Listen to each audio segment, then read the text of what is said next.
Mardi le 14 décembre, un groupe d'enseignants, d'élèves, de parents et d'autres membres de la communauté s'est réuni devant le bureau du député Robert Bussière pour protester contre le congédiement de Fatima Anvari, une enseignante de 3e année à l'école élémentaire de Chelsea. Madame Anvari a été retirée de son poste conformément à la loi 21 du Québec, qui interdit le port de signes religieux à certains employés de l'État dans le cadre de leurs fonctions. Même si Madame Anvari n'était pas présente à la manifestation, il ne manquait pas de citoyens concernés pour faire entendre leur voix. Et je veux dire au premier ministre François Legault et à tous les députés, incluant le député Robert Bussière ici, que moi, j'ai pas peur du symbole religieux de Mme Fatemeh. Ses élèves, les parents, toute la communauté ici présente ont démontré qu'elle est compétente, qualifiée, aimée, appréciée. En plus, on est en pleine de pénurie de professeurs. Non. Moi, là, de quoi j'ai peur, c'est de la loi 21 qui rend légal mon congédiement si je décide de porter un symbole religieux. Et c'est inacceptable, surtout dans le secteur de la fonction publique. Ce qui me blesse le plus au cœur, c'est qu'au Québec, il semble avoir une acceptation, selon les sondages que M. Legault nous présente, il semble avoir une acceptation sociale pour cette loi 21 et ça me préoccupe parce que cela démontre que oui, il y a dans la profondeur une incompréhension, un manque d'empathie vers nos minorités. Donc ça, c'est une autre démonstration que oui, le racisme systémique est bien réel au Québec et cette loi 21 en est une preuve. Alors moi, je suis Céline Brault. J'ai été enseignante à l'école Chelsea Elementary de 1989 à 2019. Je suis à la retraite présentement, mais j'ai répondu à l'appel de M. Legault pour le retour au travail des enseignants à la retraite pour prêter main forte.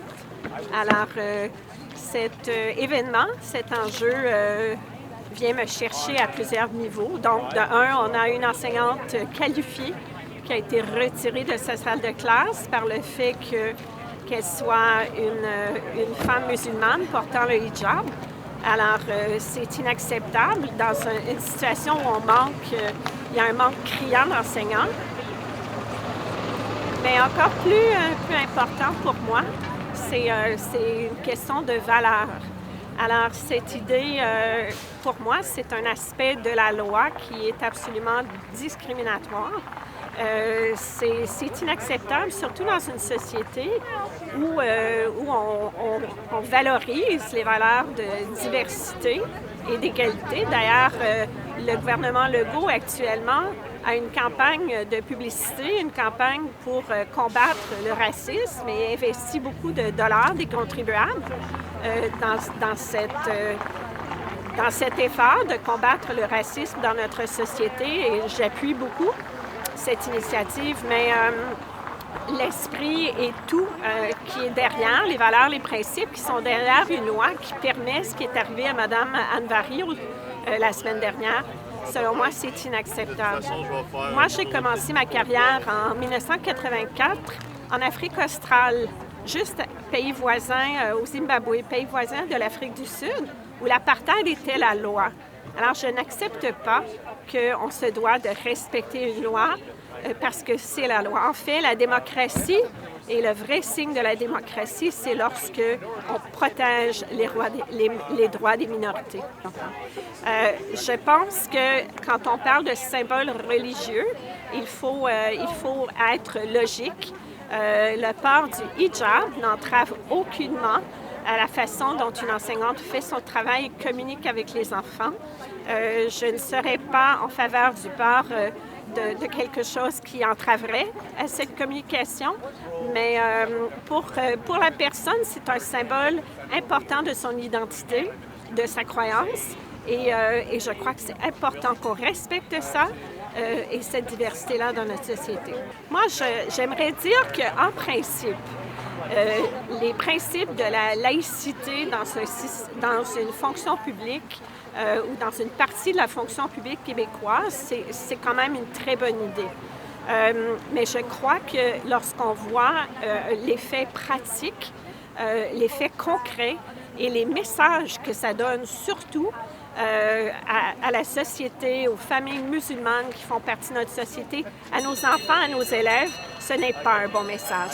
Alors, on se doit de revoir ces aspects-là de la loi qui sont discriminatoires dans ce sens et qui donnent aussi une très mauvaise image du Québec, non seulement au pays, mais à l'international. C'est pas une bonne image. Pour moi, comme je l'ai dit, c'est pas mon Québec. C'est pas mon Québec. Je suis québécoise et fière de l'être, mais un Québec qui permet ce genre de discrimination-là, c'est pas ce que je souhaite. Et je crois fermement qu'il y a plusieurs Québécois qui, en réalisant les effets d'une telle loi comme ça, d'une façon concrète dans la vie de tous les jours, ne seraient pas d'accord.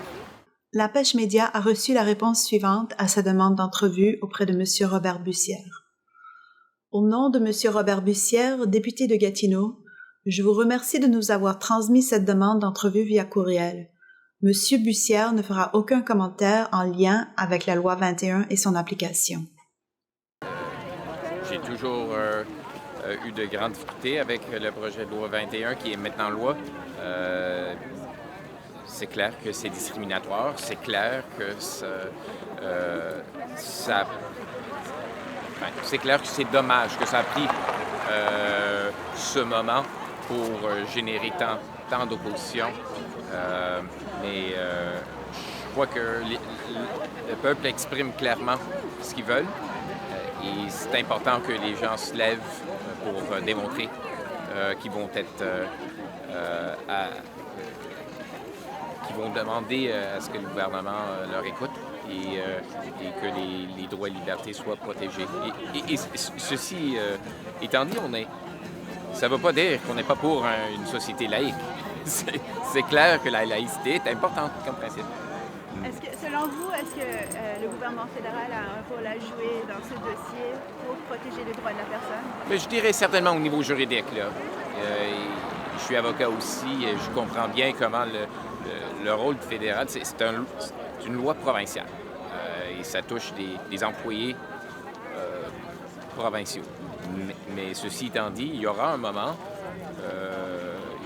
où certainement, dans le contexte de l'appel devant les tribunaux et jusqu'à la Cour suprême du Canada, il y aura une opportunité pour le gouvernement fédéral de clairement indiquer son opposition vis-à-vis l'effet du projet de loi 21, de cette loi et les impacts vis-à-vis de charte. Et justement, vis-à-vis de charte, est-ce que vous croyez que la clause non-obstant a encore une raison d'être à cette époque-ci? Bien, c'est une question difficile parce que c'est le base selon lequel la Constitution canadienne a été renouvelée et repatriée en 81. Alors, mais ça démontre clairement comment il y a des enjeux et si nous voulons démontrer que nous sommes une société basée sur les droits et les libertés, que ça génère des enjeux importants. Alors, c'est une discussion sociale, c'est une discussion nationale qu'il faut avoir là-dessus. En fin de compte, je crois que c'est important que le peuple parle, qui indique comment leurs sentiments. Moi, j'ai toujours été très clair, que ce soit dans mes médias sociaux, dans mes réponses, dans mes répliques à la correspondance, dans des débats dans l'élection de 2019. Il y a de graves problèmes quand on ne permet pas une enseignante de faire son métier et que les enfants sont délaissés à cause de cela. Merci beaucoup. Merci. En réponse à notre demande d'entrevue, Mme Sophie Châtel, députée fédérale pour le Pontiac, a également envoyé une déclaration par écrit.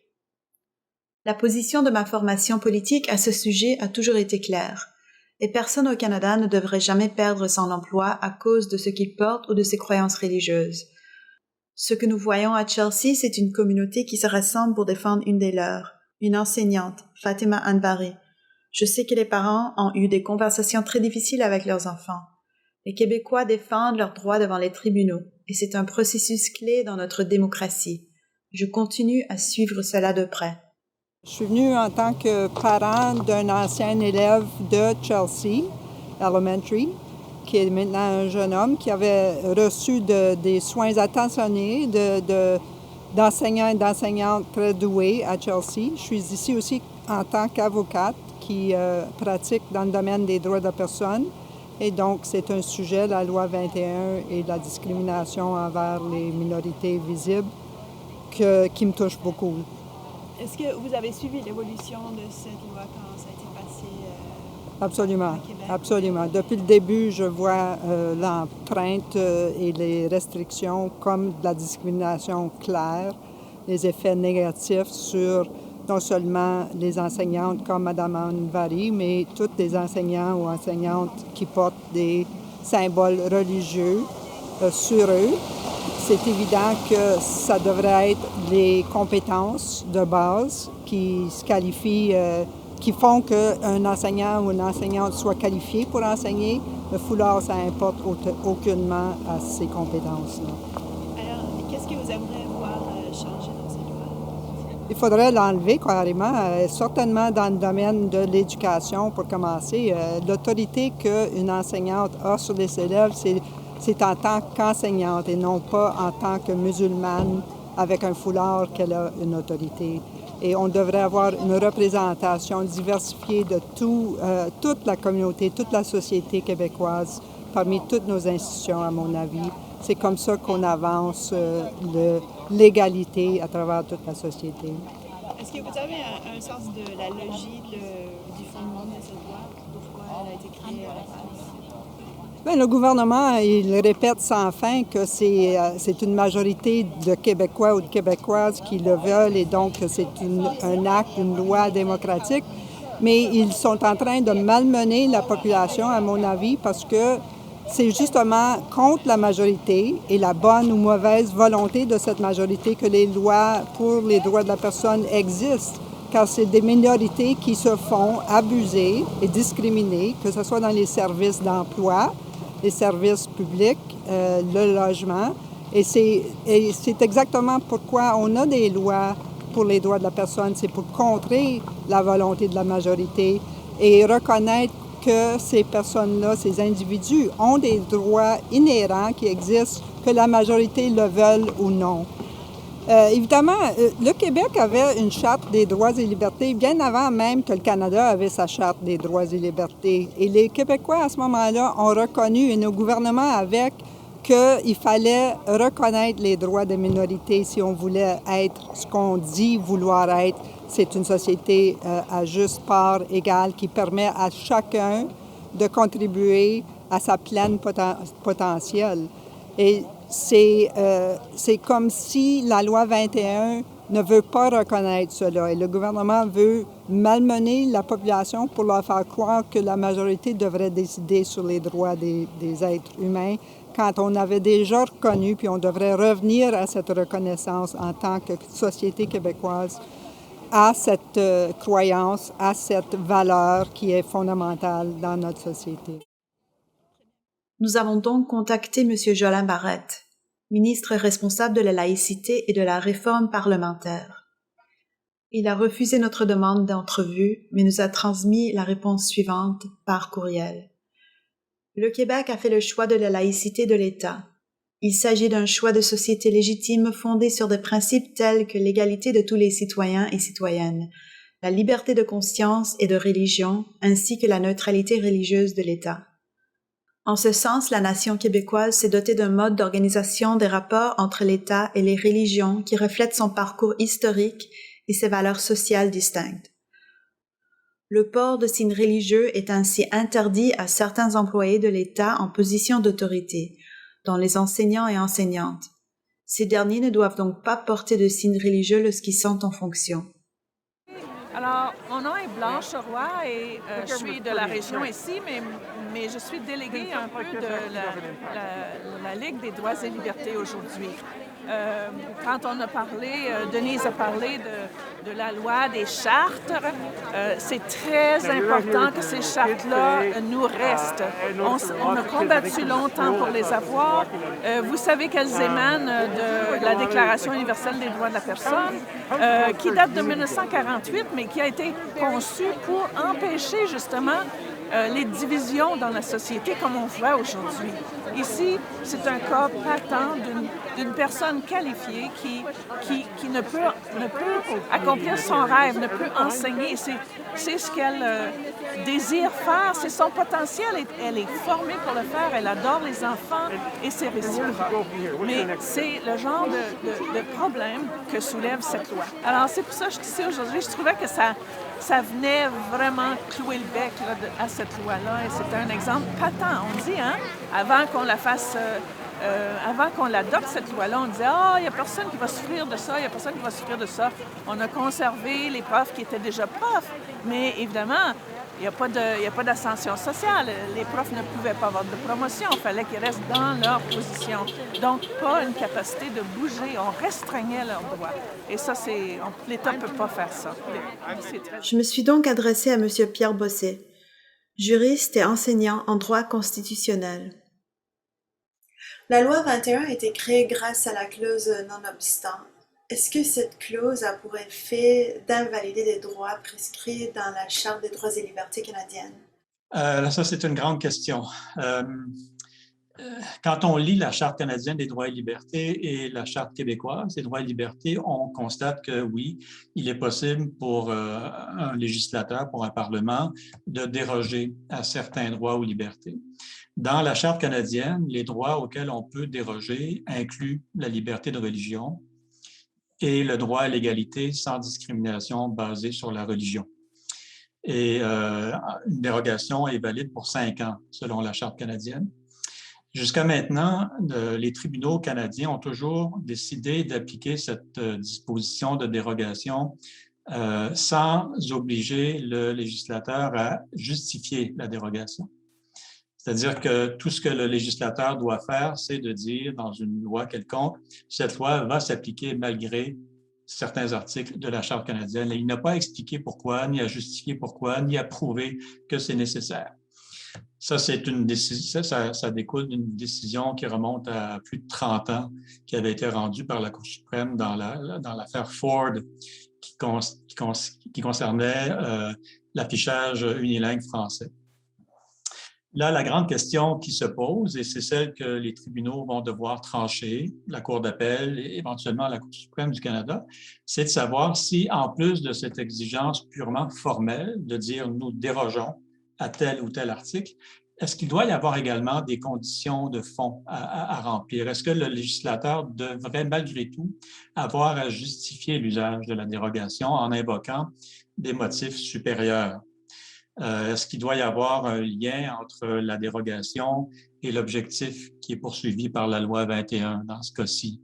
Parce que ce qui est frappant quand on lit la loi 21, c'est qu'on a dérogé à tout ce qui est dérogeable. Donc, pas seulement à la liberté de religion ou le droit à l'égalité sans discrimination, mais on déroge également à des droits comme le droit à la liberté, le droit à la vie, le droit à la sécurité, le droit à la liberté d'association. Bref, on y va mur à mur. Et c'est pareil pour la Charte québécoise, on a dérogé à tout ce qui est dérogeable. Et une des questions donc qui se pose pour les tribunaux d'appel, c'est est-ce qu'on peut accepter comme ça une dérogation mur à mur qui n'a même pas de rapport avec la notion de laïcité finalement?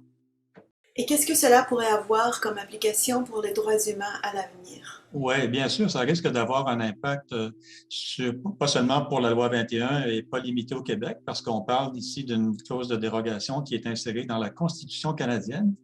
Et donc, dépendant de l'opinion que rendra un jour la Cour suprême, il pourrait devenir très facile pour les gouvernements, quels qu'ils soient, de déroger à la Charte canadienne sans avoir à expliquer pourquoi. Donc, on a déjà des exemples, un autre exemple au Québec, dans le projet de loi 96 qui propose de modifier la loi 101, la Charte de la langue française. Encore là, on a dans ce projet de loi-là une dérogation mur à mur.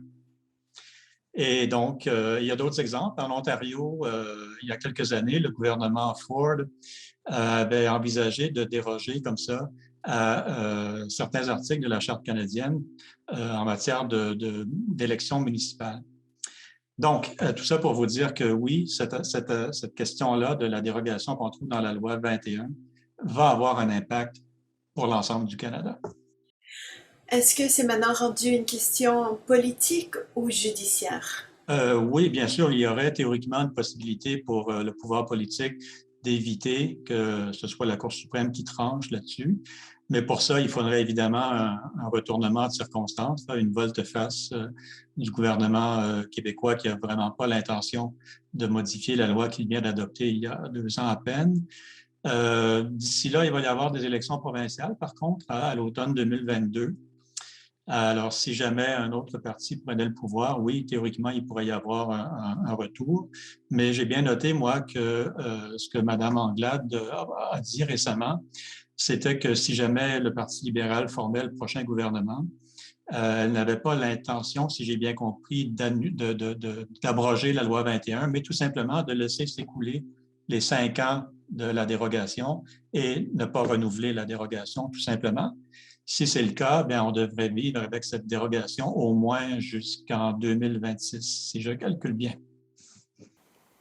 Nous sommes ici aujourd'hui parce que, à cause de la loi 21, Fatima Enveri a perdu son emploi d'enseignante. Elle a été retirée de sa classe et ça touche toute notre communauté. Nos enfants sont privés de leurs professeurs bien-aimés à cause de cette loi. Aujourd'hui, nous nous rassemblons pour canaliser notre énergie, pour exprimer notre volonté de faire quelque chose de positif. J'ai grandi sur le rythme des chansons de Rigodon, à célébrer la Saint-Jean avec mon voisinage et avoir hâte au printemps pour enfin aller manger de la tire d'érable à la cabane à sucre. J'aime mon Québec, mais aujourd'hui, il me brise le cœur.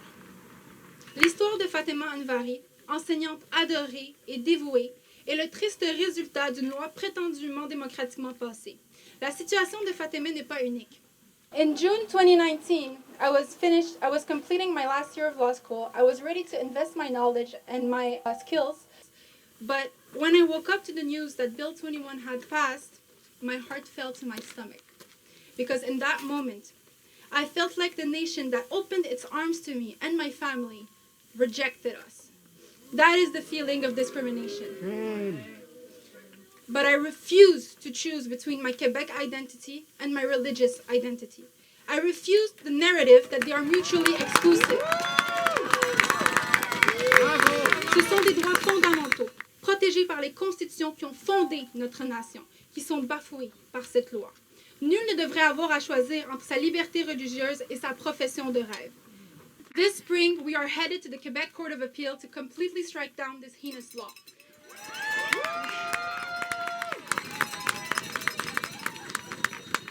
This is not an easy road, not least because of the government's use of the notwithstanding clause. But they didn't take into account the sheer resilience and strength of our humanity. We are going to continue to fight so that little Muslim girls who dream of becoming teachers, prosecutors, judges, or police officers can actually fulfill their dreams. And so that the Quebec values that we've learned are actually the ones that prevail.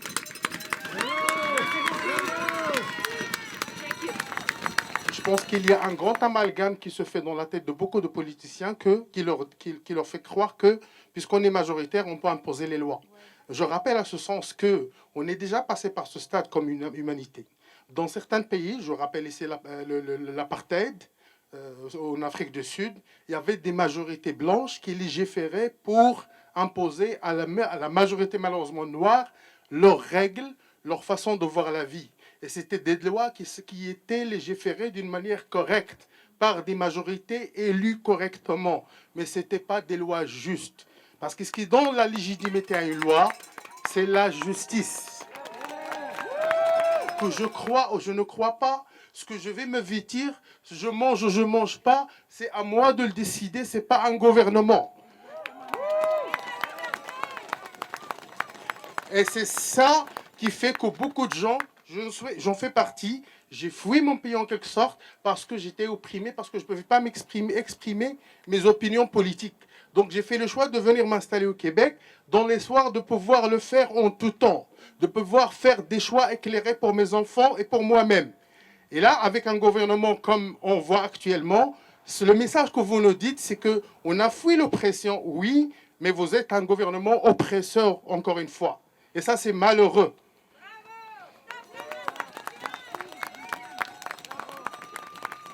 Donc, je vais conclure mon mot en disant tout simplement à quel point je suis heureux de voir autant de gens avec différents backgrounds, différentes cultures, différentes perspectives, venir dire un mot clair au gouvernement actuel. Il faut que ça arrête. Il faut que l'oppression arrête. Il faut que vous cessez la division entre les communautés. On sait pertinemment que c'est une carte électorale que vous jouez, mais c'est inéthique. La politique doit se faire sur la base de l'éthique. Si une politique n'est pas encadrée par l'éthique, ça donne le chaos, ça donne les problématiques, ça donne les tensions communautaires. Et on vous demande d'arrêter ce jeu-là et de faire de la politique éthique. Merci beaucoup et à la prochaine. I was starting to have regrets about saying I would speak today. Public speaking is not my favorite thing to do, but I feel like we've had these conversations at home, around the dinner table, on the phone, with family, among friends, and things still aren't getting anywhere. I'm tired of hearing, ils sont pas comme nous. I'm tired of hearing like that, and I'm really, really tired of seeing it entrenched in law in my chosen province. C'était un reportage de Gillian Kirkland pour La Pêche Média.